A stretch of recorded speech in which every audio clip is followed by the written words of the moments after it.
भारत गौरव आचार्य श्री पुलक सागर जी गुरुदेव के प्रवचन और लेटेस्ट धार्मिक भजन व कार्यक्रम निशुल्क देखने व सुनने के लिए हमारे YouTube चैनल जीन शरणम मीडिया को आज ही सब्सक्राइब करें और सबसे पहले देखने के लिए बेल आइकन पर क्लिक जरूर करें। माने बात, रोटी में ताकत है। जब आदमी के पेट में आती हैं रोटियां, फूली नहीं बदन में समाती हैं रोटियां। और जीभ, ओहो तो जीभ चल गई होठों। रोटी से जिसका पेट तलक सिर भी है भरा, ना जाने कैसे नाच नचाती हैं रोटियां। ध्यान रखिए मान्यवर, अकड़ के मन चाहिए। मैं ब्रह्मचारी था, इनके जैसा शकल से नहीं, दुबला था। ये तो मस्त है। पाली ताना जा रहा था दर्शन करने के लिए भगवान के। गुजरात में एक तीर्थ है पाली ताना, श्वेतांबर समाज का बहुत बड़ा तीर्थ। दिगंबरों का एक मंदिर है, उनके हजारों मंदिर है, उससे अपने को मतलब नहीं। मैं सीढ़ियां चढ़ रहा था, सफेद कपड़ों में था। एक संत मिले, मेरे साथ यात्रा करने लगे। उन्होंने मुझसे पूछा, उस समय मैं क्या 20-21 साल का रहा हूं, छोटा सा 22 साल का। उन्होंने मुझसे पूछा, क्या आप संत हैं? मैंने कहा नहीं, मैं अभी साधक हूं, ब्रह्मचारी हूं, संत बनने की साधना कर रहा हूं। चलते चलते दोस्ती हो गई, बातचीत हो गई। मैंने कहा क्या आप संत हैं? उन्होंने कहा हाँ हम संत हैं। मैंने कहा आप क्यों संत हैं? बोले इसलिए कि मेरे पिता की करोड़ों की प्रॉपर्टी थी, 20 नौकर चाकर लगे थे, गाड़ी के बिना मैं एक कदम नहीं रखता था, लाखों रुपए बैंक बैलेंस थे मेरे नाम, एक से एक कपड़े पहनता था, एक से एक गाड़ियां रखता था। बहुत करोड़पति घर का हूं मैं, सबको लात मार करके संत बन गया हूं। आपने क्या छोड़ा? मैंने कहा मैं तो कोई करोड़पति के घर का था ही नहीं। लेकिन मैंने कहा आप संत हैं? बोले हाँ। मैंने कहा आप संत नहीं हैं। बोले कैसी बात करते हो, मैं संत नहीं हूं। मैंने बता दिया ना, करोड़ों का व्यापार छोड़ के आया हूं। मैंने कहा एक बात ध्यान रखो, कितने साल हो गए? बोले 30 साल। मैंने कहा 30 साल में भी करोड़ों का व्यापार अभी दिमाग में रखा है, इसलिए आप संत नहीं हैं। ध्यान रखिए, संत होने की परिभाषा ये नहीं होती है कि तुमने कितना छोड़ा है। संत होने की परिभाषा ये, याद रखना, मैंने अच्छा मकान छोड़ा, अच्छा घर छोड़ा, गाड़ी छोड़ी, बंगला कहां छोड़ा है? दिल में तो अभी भी बिठा के रखा है।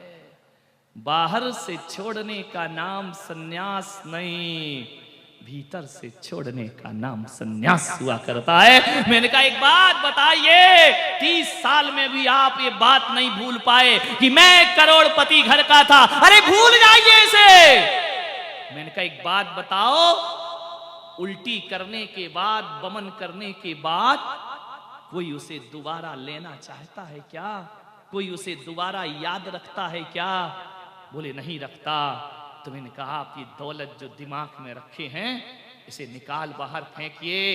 मैंने कहा संत जी, क्या छोड़ा है उससे संत नहीं बनते, क्या पाया है उससे संत बना जाता है, उसे सन्यास कहा जाता है। क्या छोड़ा, कितना छोड़ा, इसका कोई मूल्य नहीं है। गरीब हो या अमीर हो, सन्यास की कीमत अतीत से नहीं होती, सन्यास की कीमत तो वर्तमान से हुआ करती है। ध्यान रखिए, जो छोड़ दिया सो छोड़ दिया, उसे जीवन में क्या याद रखना। ऐसा तो नहीं कि मोटर कार गाड़ी छूट गई, अहंकार अभी तक हमारे जीवन में बना पड़ा है। एक बार आया था ना व्हाट्सएप पर, करोड़ों की संपदा छोड़ के सन्यासी बने। क्या होता है करोड़? वो जिसने करोड़ों नहीं छोड़े वो सन्यासी नहीं है क्या? ध्यान रखिए, वो तो छोड़ने ही जैसा था।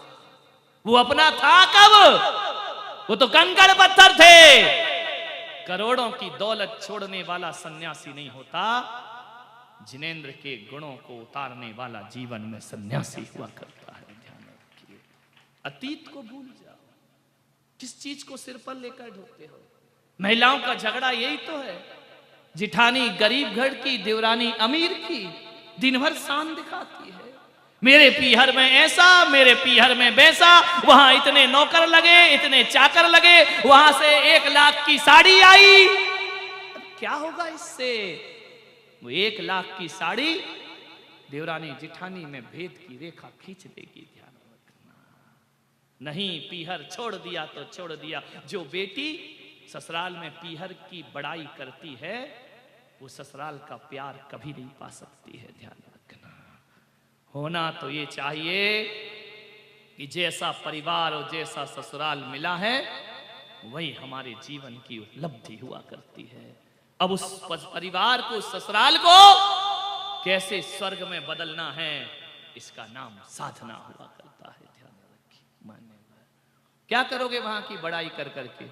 इतनी पैसे वालों की लड़की हो, 2 साल भी रह जाओगी ना तो सब पता पड़ जाएगा।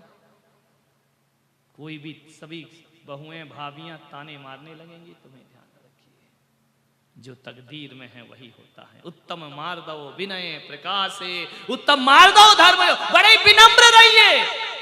आज तुम्हारे पास सब कुछ है, पुण्य का उदय है, कल कुछ ना रहेगा। पाप ने जिस दिन पुण्य ने करवट बदली, उस दिन लाखपति को खाकपति होने में ज्यादा देर नहीं लगती। महलों को बेचकर सड़कों में आने में ज्यादा देर नहीं लगा करती है। किस पर अकड़ता है यार? थोड़ा सा रुपया क्या दे दिया, नाम लिख दो हमारा। एक जगह पंखा दान किया, कितने का आएगा पंखा? 400-500 रुपए का। इनके पिता के पिता, उनके पौत्र, उनके प्रपौत्र, उनकी स्मृति में यह मंदिर को पंखा दिया गया। धत तेरे की 3 पंखुड़ी का पंखा और 10 पीढ़ी के नाम। धत तुम्हारा दान 300 रुपट्टी में मंदिर खरीद लिया तुमने अपना। ध्यान रखिए, नाम लिखवाते हो, नाम होना चाहिए। मेरा नाम नहीं आया, पैसा कैंसिल, बोली कैंसिल। एक बार मैंने देखा, मैं एक तीर्थ की यात्रा कर रहा था, सीढ़ियों पे नाम लिखे, 100-100 रुपये दिए। फलाने चंद ने इस सीढ़ी का नाम, इस सीढ़ी पर इसका, सबका सीढ़ियों पे नाम है, बाहरी सीढ़ी पे नाम। और अक्सर देखना, जो भी दान देता है ना, उनका काले पत्थरों पे नाम लिखा जाता है। या काले पे लिखा जाएगा, या सफेद मार्बल पर लिखोगे तो काले रंग से लिखा जाएगा। सीढ़ियों पर लिखोगे, तलवे चाटते रहो सबकी जिंदगी भर। दत्त तेरे की 100 रुपए में जूते चाट रहे हैं बड़े बड़े अपनी जिंदगी के। ये कोई दान है क्या जीवन का? ये तो अहम है। अरे दान तो वो होता है कि इस हाथ से दिया जाए और इस हाथ को पता ना चले। ध्यान रखना, वही तो होता है दान जीवन।